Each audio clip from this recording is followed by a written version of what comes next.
midi à tous, chers amis. Je suis le veilleur et je suis là pour m'assurer que vos nuits de cauchemar sont des plus savoureuses. Pour m'y aider, je vais vous présenter Get Out, film d'horreur écrit et réalisé par Jordan Peele, qui inaugure ainsi sa carrière de réalisateur. Certaines et certains d'entre vous doivent probablement le connaître pour son travail en tant qu'humoriste, notamment via le duo qu'il forme avec Keegan-Michael Key dans leur série de sketchs Key and Peele. Mais je dois vous avouer que l'humour ne fait pas partie de mes appétences s'il n'est pas bien noir. Par chance, de l'humour noir, vous allez en déguster, faites-moi confiance. Et de noir, il est d'autant plus question puisque notre héros, Chris, est de peau ébène et va rencontrer les parents de sa petite amie blanche, Rose.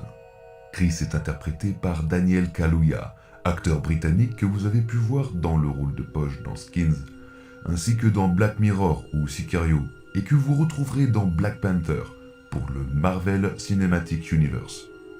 L'interprète de Rose est Allison Williams, qui a principalement joué dans des séries, tenu le rôle de Peter Pan dans un téléfilm face à Christopher Walken, et obtient ici son premier rôle au cinéma. De prime abord, pas de quoi s'inquiéter pour Chris, car si l'on en croit sa compagne, ses parents n'ont aucun a priori sur la couleur des gens et auraient même été prêts à voter une troisième fois pour Obama. Cependant, une fois arrivé au village natal de Rose, le racisme ordinaire de l'Alabama pointera le bout de son vilain nez, et les seuls résidents noirs que rencontrera Chris s'avéreront avoir un comportement troublant.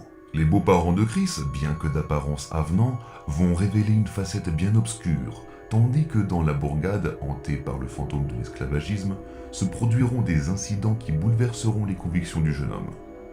Par ailleurs, sa belle-mère, qui lui propose de l'aider à arrêter de fumer à travers l'hypnose, use pour cet art d'une cuillère que d'aucuns qualifient de symbole de privilège.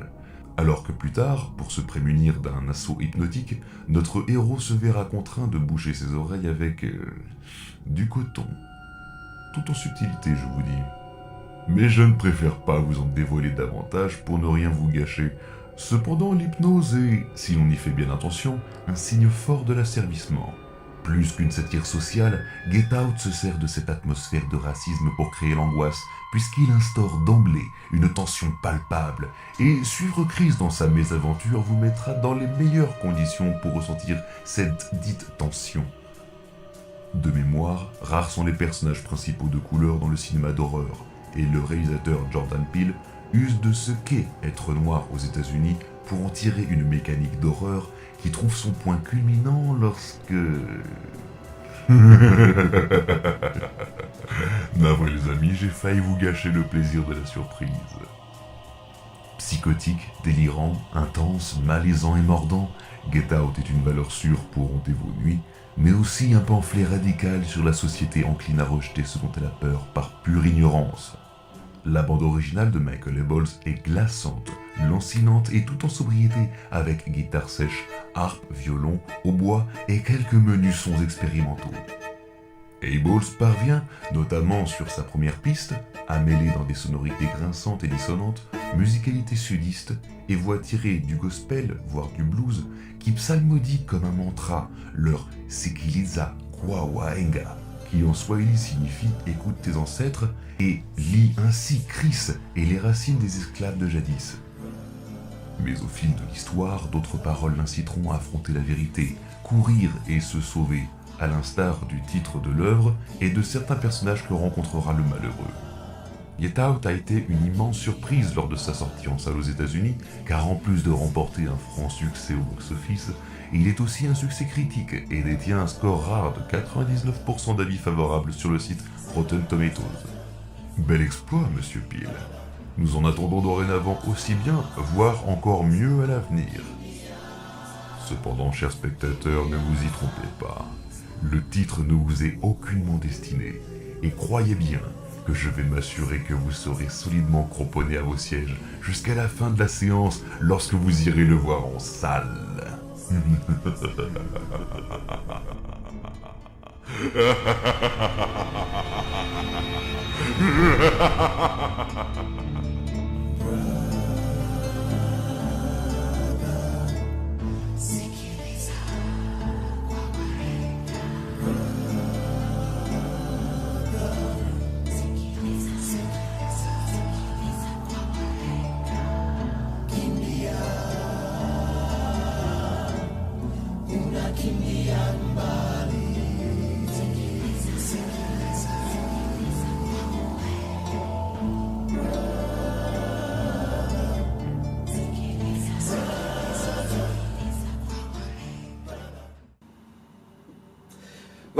Cette vidéo est terminée, j'espère qu'elle vous a plu. Je sais qu'elle change de ce que je fais habituellement, même si ça reste une chronique ciné. L'idée est qu'en fait, cette vidéo a été réalisée dans le cadre des Horror Nights tenus par les cinémas Kinépolis, qui m'ont proposé du coup de faire la présentation du film Get Out, en espérant que ça vous encouragera à aller le voir. Au cours de ces soirées spéciales, ils rediffusent des vieux films d'horreur qu'on a plus l'habitude de voir sur grand écran. J'ai pu justement, pour la première fois de ma vie, voir sur grand écran L'Exorciste. Et là, il s'agit non seulement d'une vidéo pour présenter le film Get Out, mais aussi pour présenter son avant-première qui aura lieu le 21 avril. Quant à nous, on se retrouve normalement début mai pour un documentaire sur Alien. Ça demande beaucoup de travail et c'est pas encore terminé. Et merci également à la boutique Loisirs et Couleurs de Nancy qui m'ont permis de fabriquer cette petite chose dans le cadre de cette vidéo. Dans le cadre de cette vidéo, oui, voilà, c'est bien. Bref, bisous!